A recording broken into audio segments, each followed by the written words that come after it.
Mga suki, mahalagang bantayan ang ating kalusugan ngayong tag-init. Agree, Kuya Kim. Pero gaano nga ba? Katotoo, may mga pagkain pa lang. Kahit masustansya, hindi dapat sinasabay sa pag-inom ng gatas. gamot. Yeah. Gatas tayo. Naku, baka kasi imbis na tumalabang gamot, mauwi pa sa wa-effect. Ay, nako, Kuya Kim. Yan ang hindi natin gusto. Health check po tayo. Alin kaya sa mga prutas, gulay o kaya mga pagkain gusto natin ang perfect pair o wrong match sa ilang gamot? Para talakayin yan, kasama natin ngayon ang General Physician na si Dr. Janina Suzette Guillermo. Doc, good evening, Doc. Doc, good evening po. Ano Doc, na ang po bata-bata mo. Hello po. Kapag ako maanghang. Anong gamot sa mga?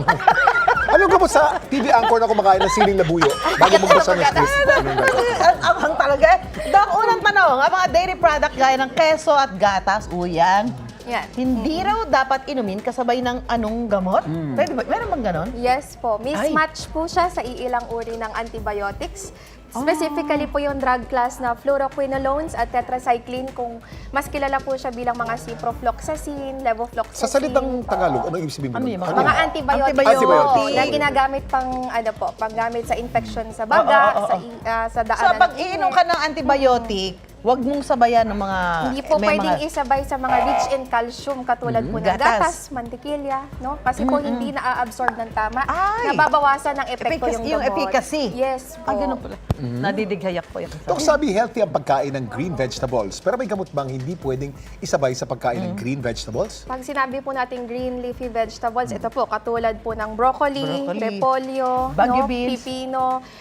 Rich in vitamin K po kasi sila. So, mismatch sila sa tinatawag na mga anticoagulant. Specifically po yung warfarin. Dahil Warfarin. ang warfarin po, ito po ay gamot para po hindi mamuo yung dugo. Siya po ay ang mekanismo niya ay vitamin K antagonist.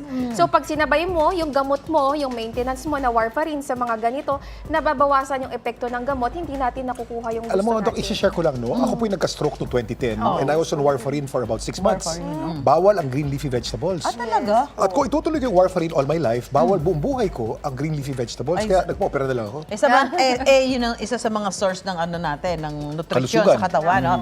Doc, yung mga fiber-rich food, gaya ng mga avocado, yan, durian, gulay, gaya ng beans, yan, mismatch o hindi ho ba yan recommended sa anong gamot naman? Kasi di ba yung fiber, masustansya, kailangan katawan natin para sa proper digestion, di ba? Opo. Healthy naman po ang mga rich in fiber na fruits, pero mismatch siya sa specific na gamot na levothyroxine. Ano Kung yun? familiar po kayo, ang Levothyroxine. levothyroxine ay ginagamit po para sa panggamot sa thyroid. Pag mababa po yung production ng thyroid hormones, yun po yung kailangan natin. Bagamat pag sinabay natin siya sa mga rich in fiber, katulad ng avocado, ng durian, hindi po na-absorb Kahit po ba konti lamang na avocado, Yes pwede? po, ay hindi po pwede. Kahit po konti, Zero? opo. Kaya po recommended yung levothyroxine, dapat empty stomach. Kaya talaga. sinasabi Walang laman minsan ang- ng Ako yung doktor, di ba? naka-levothyroxine May ako eh. sinasabi ng doktor na ano po kayo? pag ininom mo to, dapat empty stomach. Yes po, Ayun, opo. yun yung dahilan Ang pala. pag-inom ko na ng levothyroxine, hypothyroid ako eh. All my life, naka-levothyroxine ako.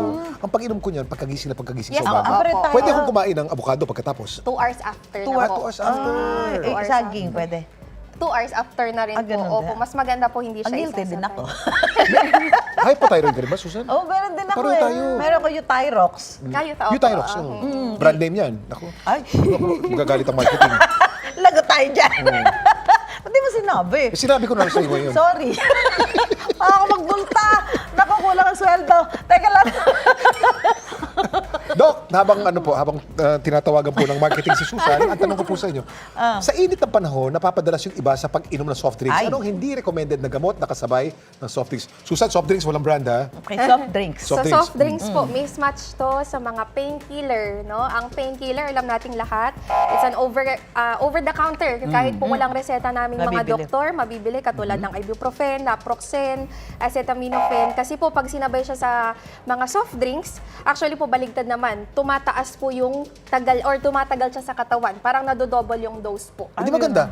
Eh, kaso po, Yung parang dose na kung kailangan mo. nag-double dose. Oo, Opo. masama. Mas Kasi tumatagal mas siya nawawala sa sakit. katawan. Hindi, nagdo-double dose ka parang Sa iba po, overdose, hindi no? pwede. Para ka pong overdose. nag-take ng mas maraming medication. Ibig sa 500 milligrams, parang 1,000 Ah, yes. milligrams. Oo, Ano mo. oo. Ganun Dok, po. yung pagkain ng prutas na sagana sa vitamin C gaya ng suha, yan. Saan naman ito hindi dapat isabay na gamot? Ito naman si Suha, baka po magulat yung ating mga nanonood Si Suha? Opo. Kaibigan mo, ano? Dok? Ay, hindi po. Ano Si, yan? si Suha po ay mismatch sa mga gamot sa cholesterol. Di ba po? Ganon? Yes po, atorvastatin, simvastatin. Kasi si Suha, kahit marami siyang vitamin C, healthy naman siya. Pero meron siyang tinatawag na furanocoumarins. Si furanocoumarins po, napapatagal din niya sa sistema yung mga gamot na atorvastatin, yung paggamot sa cholesterol. Basta gamot sa kolesterol. Yes po, kaso Mga po, statins. nagiging effect po ng mga statins ay muscle injury, liver injury also. Parang pinaka-save na lang nito, doktor, uminom ka ng gamot, huwag mong sabayan ng kahit ano. Yung iba po Pwede ba yun? kailangan. Baka Opo. pwede, Yung di ba? iba- Ito pong grapefruit, kung may mga ganun kang maintenance katulad ng sa cholesterol, sa statin, sa puso, umiwas muna po tayo sa suha. Ayun. Ito talaga si Suha. Si Suha. si Ikaw Suha. talaga. Medyo marami po siyang ano. Kalaban, Ikaw, ha? Suha, ha? Oo, maraming kalaban to, ha? Maraming salamat, Dr. Janina Thank you Suzette po. Guillermo, sa mga dapat alam mong healthy tips na binahagi mo. Ayan, basta balitang mahalaga at napapanahon. At makabuluhan at nakatutuwang kwento, may say kami dyan, mga suki!